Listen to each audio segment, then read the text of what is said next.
En un pequeño pueblo rodeado de montañas, vivía un carpintero llamado Juan. Todos los días, Juan construía muebles con gran destreza y pasión. Un día, un extranjero rico llegó al pueblo y quedó maravillado por la habilidad de Juan. Le ofreció comprarle todas sus creaciones a un precio muy alto.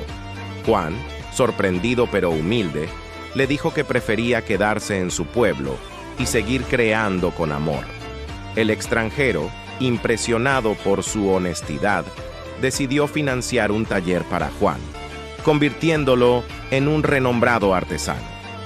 Desde entonces, el pequeño pueblo se llenó de prosperidad y fama gracias al talento y la integridad de Juan.